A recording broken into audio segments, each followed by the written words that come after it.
E eu acho que a gente pode começar conversando, na medida que as pessoas forem se interessando pelo assunto, elas vão se engajando, não é verdade, Bob? É isso aí. Então vamos lá. Vamos começar falando um pouco sobre questões de relacionamento e principalmente vamos entender, o Bob é uma pessoa que trabalha há muitos anos com o trabalho de casais, com a terapia de casal, né?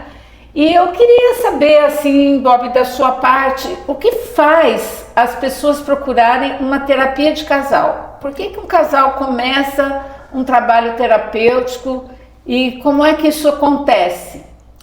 Bom, geralmente, na maioria dos casos, os casais procuram, né, a gente para poder fazer uma terapia de casal quando o relacionamento está bastante desgastado. Quando eles já tentaram fazer a coisa ir de qualquer jeito, quando eles ouviram opinião, às vezes um dos parceiros vai fazer terapia, o outro não, e às vezes chega num ponto em que o relacionamento está muito fragilizado, né? Então, quando o casal percebe que eles precisam fazer alguma coisa, porque a única saída que eles enxergam, né, é o divórcio, né, é a separação, então é quando normalmente eles procuram a ajuda da terapia de casal. Então, o que a gente começa a perceber é que muitas vezes quando chega para a terapia, já chegou bem desgastado, né? Já chegou num momento em que a relação está sofrível. E aí uma pergunta, né? Qual que é o papel do terapeuta quando os casais chegam e eles estão em pé de guerra? Como é que é isso? Como é que é lidar com um casal que às vezes olha para você e quer que você seja mais um juiz do que um terapeuta, né? Porque vem assim, não, a certa tô eu, não. Certo sou eu. E aí a gente começa a perceber que eles estão esperando que o terapeuta vai escolher alguém para dizer, olha, não, ela está certa, não, olha, ele está errado. E como é que é lidar com essa situação onde cada um está no seu referencial e que tem às vezes muita dificuldade para olhar para si e entender que existe aí uma corresponsabilidade? Como é que se trabalha nesse caso? Bom, normalmente eu sempre inicio a terapia de casal, né, explicando para o casal quais são os fundamentos da terapia, como ela vai ser desenvolvida, como o trabalho é desenvolvido, né, porque normalmente quem nunca fez uma terapia de casal traz aquela ideia meio icônica de Hollywood, né, aquela coisa assim, o casal não está se entendendo, e aí eles vão no terapeuta, é uma salinha com um sofazinho pequenininho onde eles sentam e normalmente é aquilo, eles ficam brigando na frente do terapeuta, né? E o terapeuta fica com uma prancheta na mão, anotando, pontua alguma coisa, um fica falando mal do outro, um fica falando pro terapeuta, tá vendo? Tá vendo como ela é? Olha o que ela faz. Não, você tá vendo como ele é? Não sei o que e tal. E aí o terapeuta vira e fala assim, olha, o seu tempo acabou, eu vejo vocês na semana que vem, né? E essas sessões se repetem normalmente nos filmes e depois, como num passe de mágica, eles um olha para a cara do outro e vamos jantar e pronto, resolveu tudo. Então, na vida real, não é nada disso, não é dessa forma. O meu primeiro trabalho, além de explicar como a gente vai desenvolver o trabalho, mas é sim ajudar a pacificar o relacionamento e principalmente orientar o casal que ao eles saírem de cada sessão de terapia de casal, eles não comecem a conversar sobre a terapia de casal. Por quê? Porque senão eles vão discutir.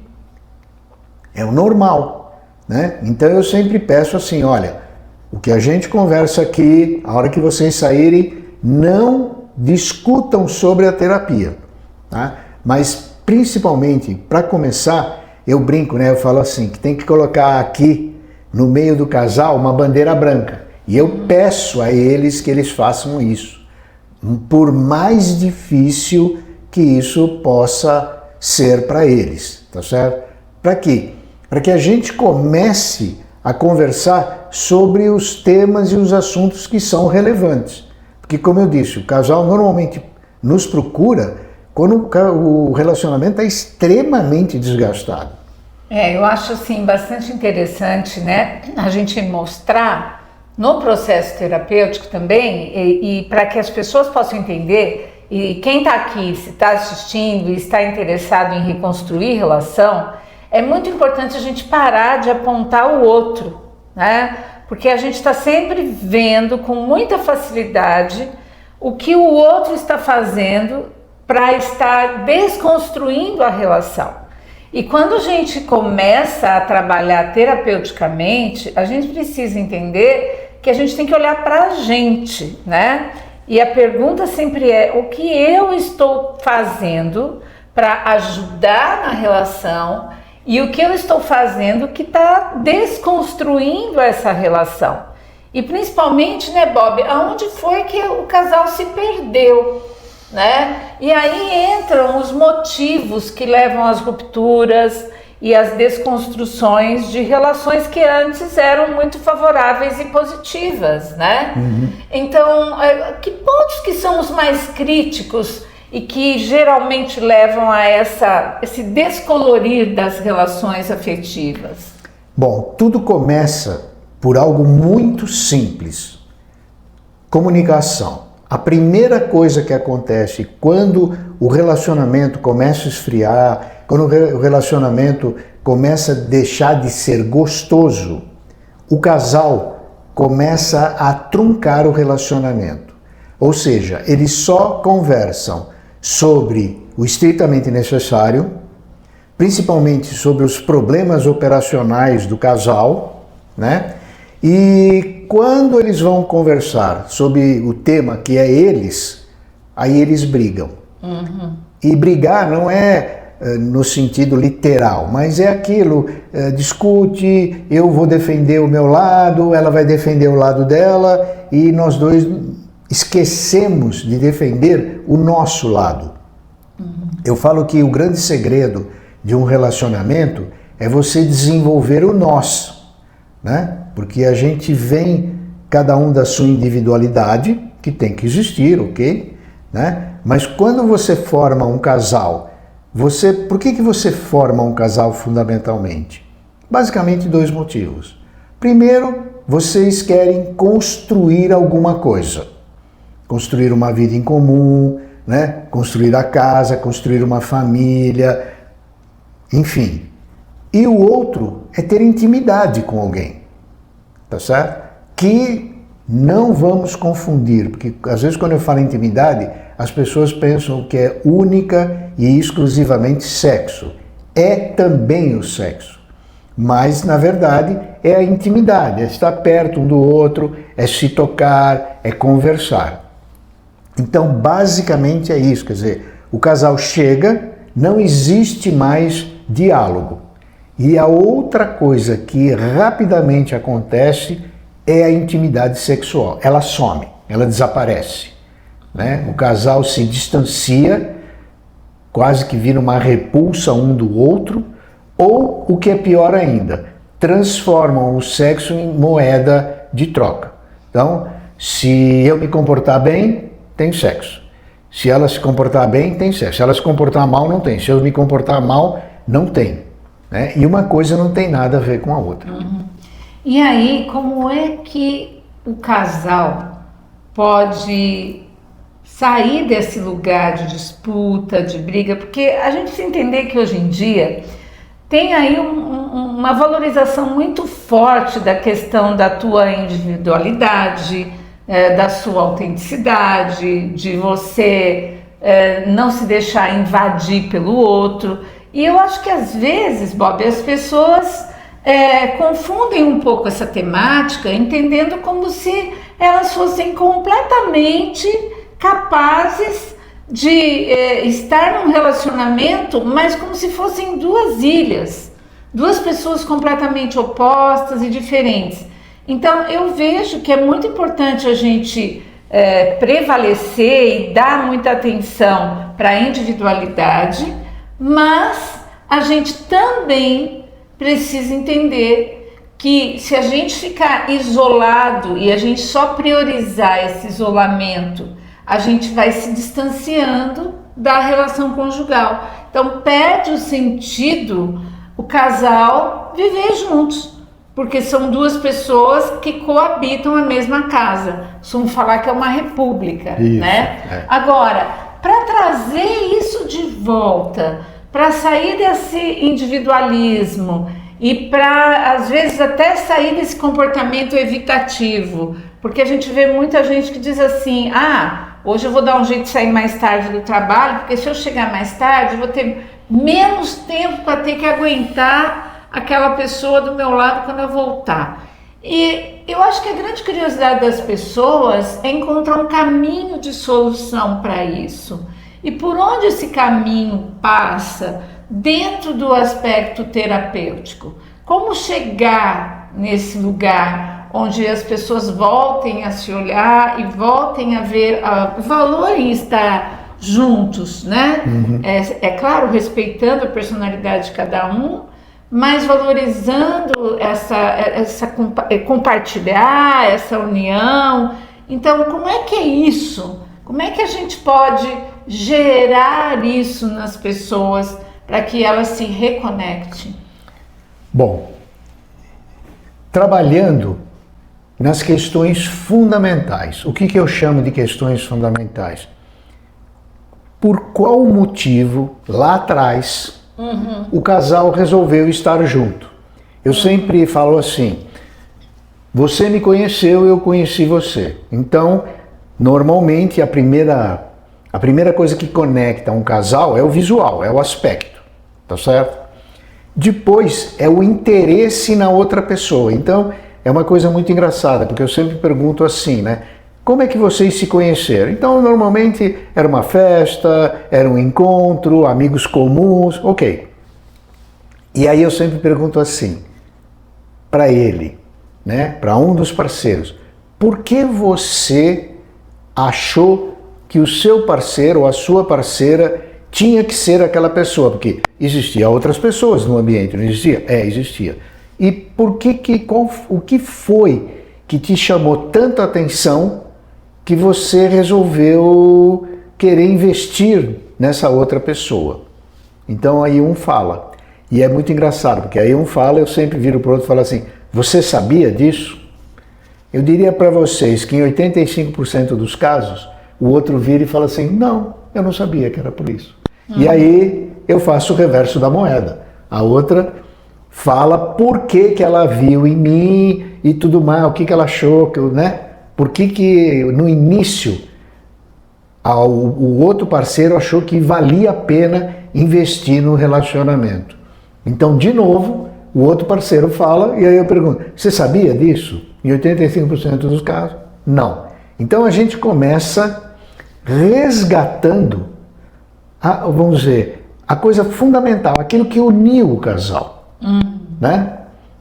E aí fazer o casal lembrar do porquê que um dia eles resolveram ir morar junto. Porque eu sempre falo assim, as pessoas esquecem de lembrar, presta atenção nisso que eu vou falar, que é bem legal. As pessoas esquecem de lembrar que elas sabem como fazer o relacionamento funcionar. Eu gostaria de saber, estou curiosa aqui, tem algumas pessoas aqui participando com a gente. Vocês poderiam dizer para nós se vocês já tiveram que enfrentar situações onde você conheceu alguém que era de uma determinada forma, se encantou por essa pessoa e depois essa pessoa mudou completamente? Alguém já viveu essa experiência? Escreve para a gente aqui no chat para a gente saber se você já enfrentou essa situação onde eu conheci alguém e de repente esse alguém não era quem eu imaginava, né? Então, eu acho que existe muitas vezes esse desenho da gente se transformar em alguém que a gente não é, né? E tem aquela pessoa que pode se sentir atraída por alguém que construiu um personagem, né? E aí depois o tempo vai passando e essa pessoa não dá conta de manter aquele personagem que ele criou para conquistar. Porque tanto a mulher quanto o homem podem criar personagens, né, na tentativa de conquistar. Mas eu acho que ninguém aguenta sustentar isso por muito tempo. E aí essa decepção acaba acontecendo antecipadamente. Então, falando um pouco de autenticidade, né? Porque às vezes a gente tem muito medo de falar o que a gente pensa, o que a gente sente, e a gente vai se guardando. E aí quando a gente solta uma verdade ou fala alguma coisa, porque a gente saiu daquela fase da paixão, né? Daquela fase da conquista, aí a outra pessoa se decepciona. E nesse caso, né? Como é que são, se a gente pegar casais que às vezes estão juntos há muitos anos, e a gente sabe, né? Eu não sou a mesma pessoa que você conheceu, claro. E você não é mais a mesma pessoa que eu conheci. Evidente. E como é que é essa descoberta e essa possibilidade de você manter essa relação? O que faz as pessoas aceitarem que o outro vai mudar e ao mesmo tempo fazendo com que essas pessoas continuem se apaixonando todos os dias, né? Continue gostando uma da outra todos os dias. O que mantém esse fogo da paixão aceso, né? E qual é o grande segredo nesse caso? Bom, os casais que, vamos dizer assim, dão certo, eles vivem bem, fundamentalmente eles têm um relacionamento muito honesto. Primordialmente, nenhum dos dois quer mudar o outro, né? Porque existe uma confusão no sentimento de amar, né? As pessoas normalmente pensam que o contrário de amar é ódio, né? E não é.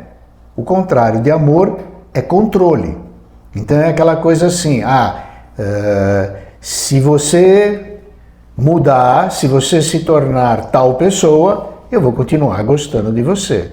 Então o que a gente nota assim, os casais que se dão bem, porque perfeição, gente, não existe, ok?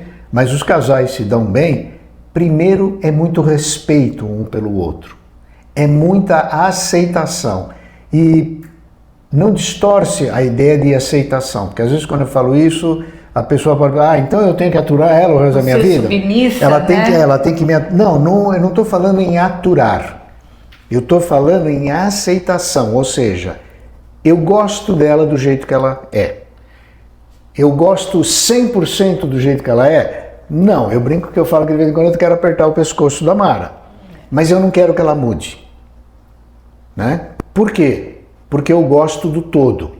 Então os casais que vão para frente no relacionamento, ninguém quer mudar ninguém. E normalmente os casais que têm tribulações ao longo do relacionamento, o que acontece é assim, um acredita que o outro vai mudar para melhor, e o outro acredita que ele vai conseguir mudar o outro. E o interessante nisso é que os dois têm razão. Só que nenhum dos dois vai conseguir nada disso. Eu não vou conseguir mudar você e você não vai conseguir que eu mude para ficar do jeitinho que você quer. Então por isso que o segredo é você ter aceitação.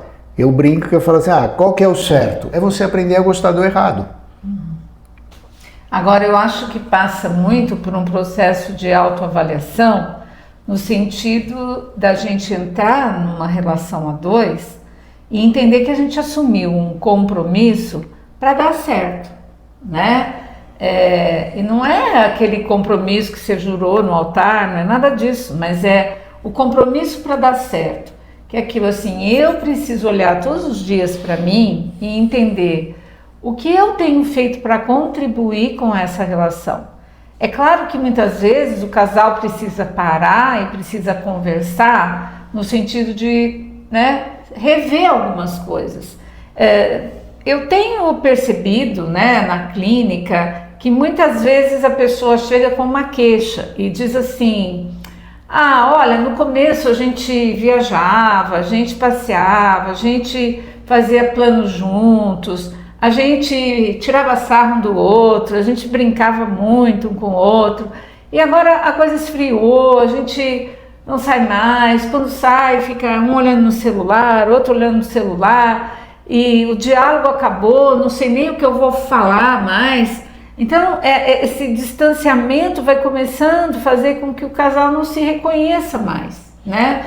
E muitas vezes também as pessoas falam assim, quando chega no ponto que vai fazer terapia, já é porque o casamento acabou, né? Uhum. Então, você já vai lá para terapia, muito mais para falar pro terapeuta assim, viu?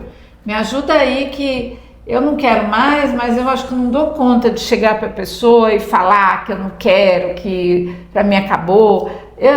Como é que eu faço? Então a gente também percebe que tem pessoas que vêm para a terapia com o objetivo de encontrar vamos dizer, se ressignificar no casamento, e casamento, relacionamento, aquilo que for, né?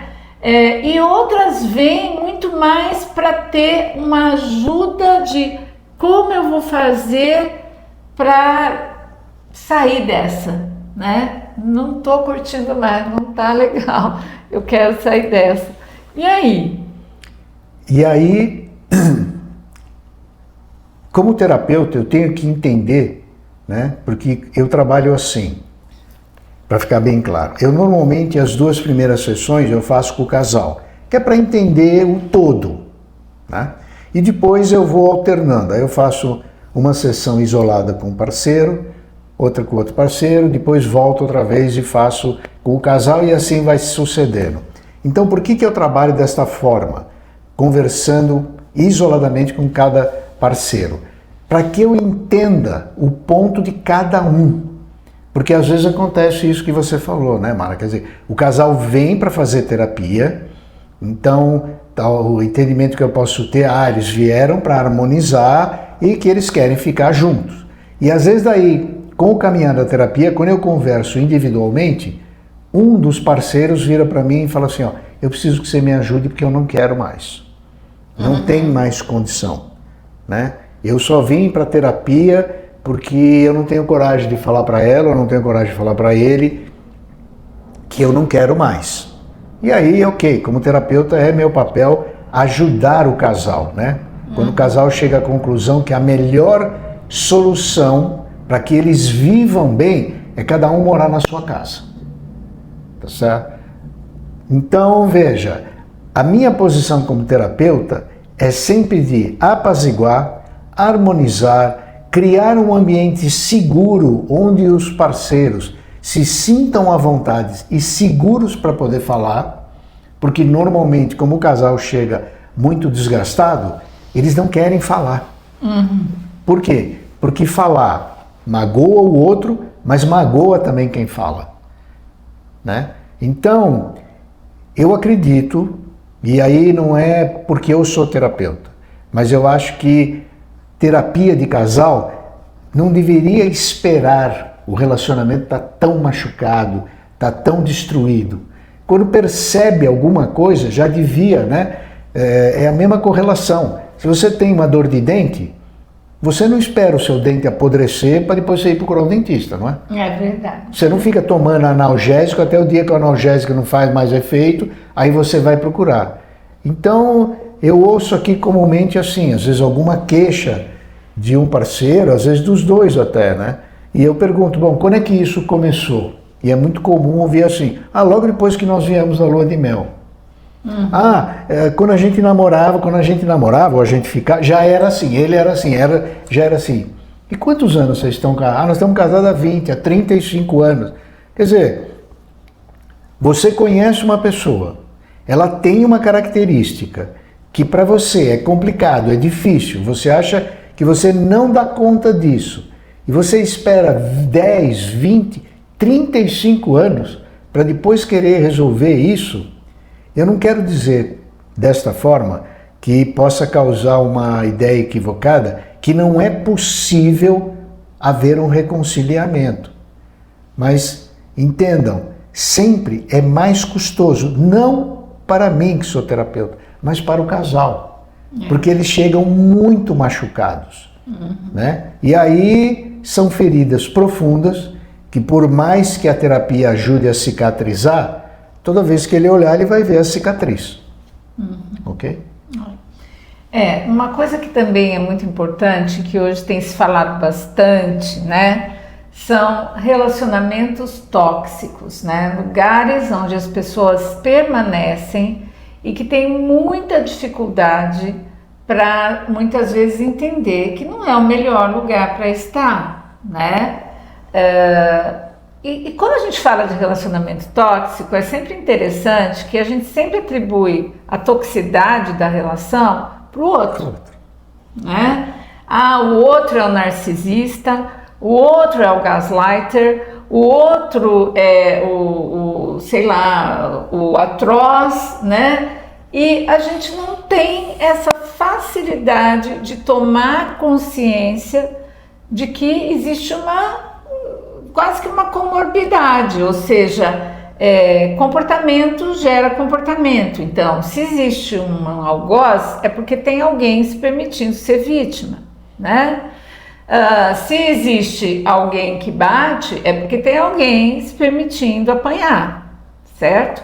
Então, nessas condições e analisando isso, a gente vê de novo essa autoproteção, às vezes exagerada, com uma dificuldade de tomada de consciência, né?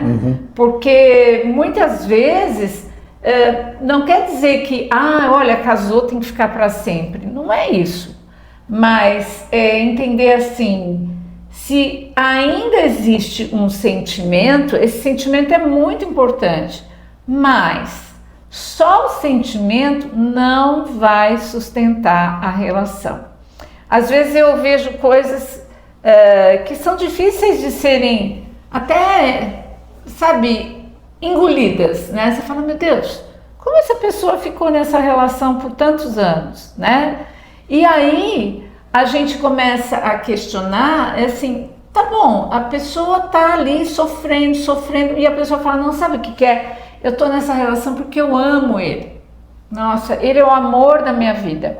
Assim, eu não consigo, eu sou apaixonada. Aí eu falo, tá bom, mas será que só o amor sustenta o relacionamento? Não. O amor, vamos dizer, o poeta diz que sim, né?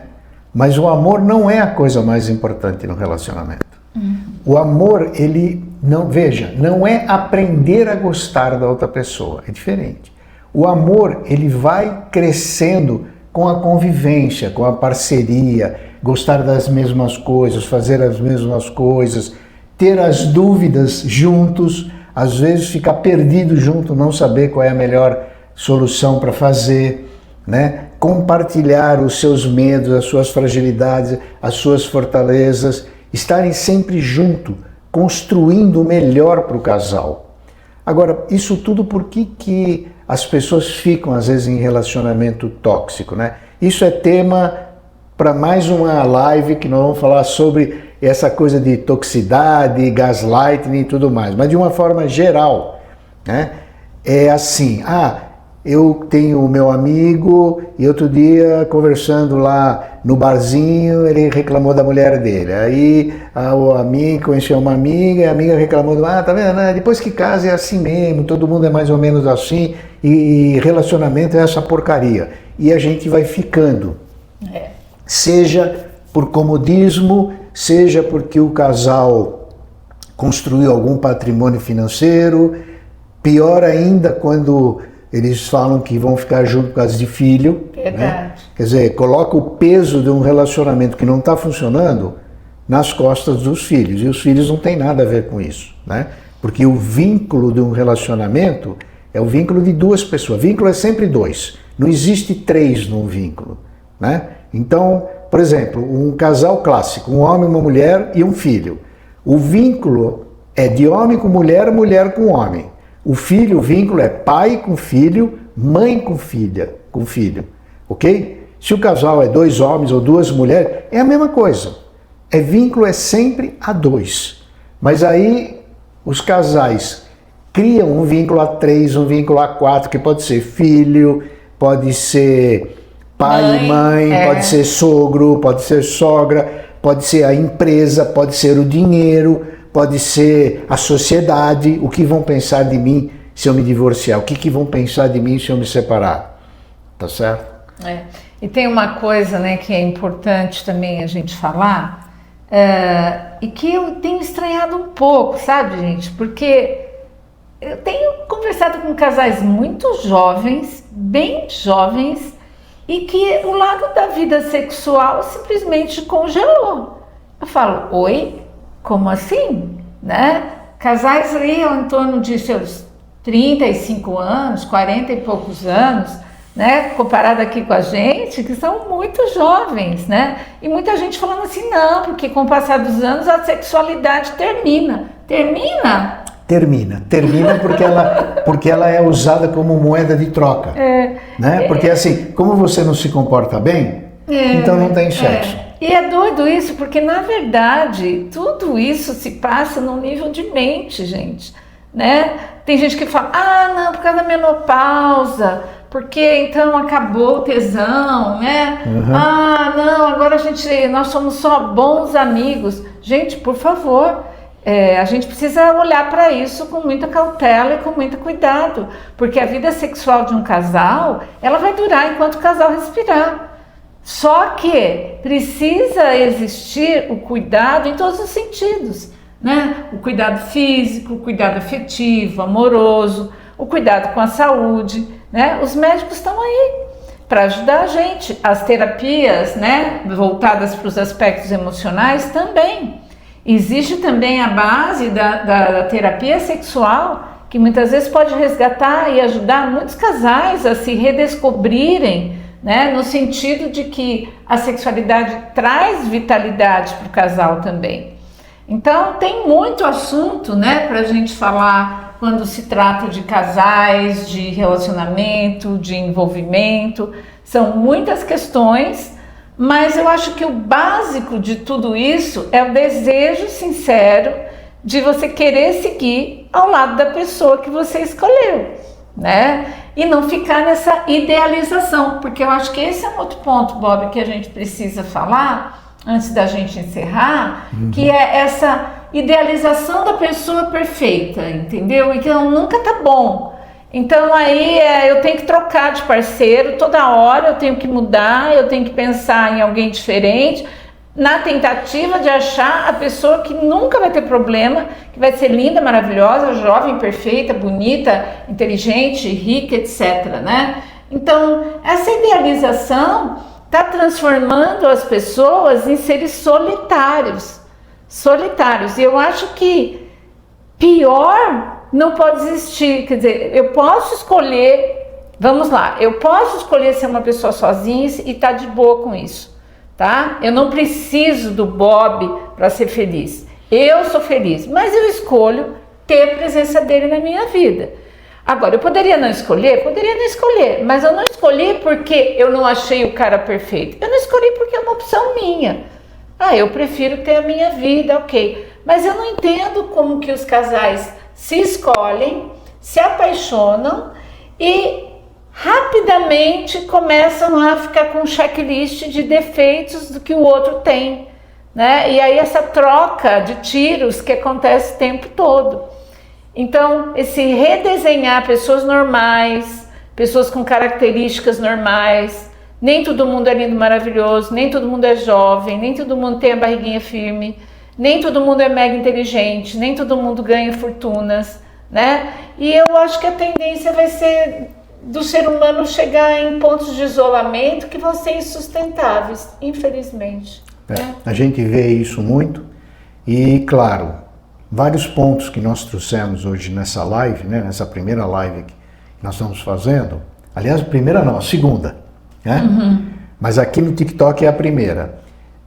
Tem mais tema para a gente fazer. E então, terminando hoje, eu quero agradecer todo mundo que esteve aqui com a gente, que nos acompanhou o tempo todo ou parcialmente, né? Dependendo da disponibilidade de cada um. Convido para que, se você achou que esse trabalho que nós estamos fazendo pode ajudar você ou alguém que você conheça, né? Por favor, nos indique. Tanto eu quanto a Mara, a gente busca sempre, quase que todo dia, estar colocando vídeos aqui no TikTok e também na nossa página do YouTube, tá certo? E nós estamos nos comprometendo, né? Falar o português correto, na medida do possível, toda quinta-feira, às 8 da noite, a gente trazer um tema e bater um papo com vocês, tá bom? Então, obrigado por vocês estarem aqui de coração e eu espero ver vocês na semana que vem. É com você, Mara. Então, boa noite, bom dia, não sei, né? Porque a live vai ficar gravada para as pessoas que desejarem depois refletirem com a gente, né? E o que a gente pede sempre mande pra gente temas, ideias, né, informações, coisas que vocês queiram saber sobre a área da saúde mental, da saúde emocional. É importante para nós atender as demandas e as necessidades. Nunca as pessoas precisaram tanto de ajuda emocional. Então, se vocês puderem contar para nós sobre qual o próximo tema que você gostaria que a gente falasse, sinta-se à vontade para mandar uma mensagem para a gente e vai ser um prazer poder contribuir com vocês nesse sentido, tá bom? Um beijo para vocês. Tchau, pessoal. E até a próxima. Até, obrigado.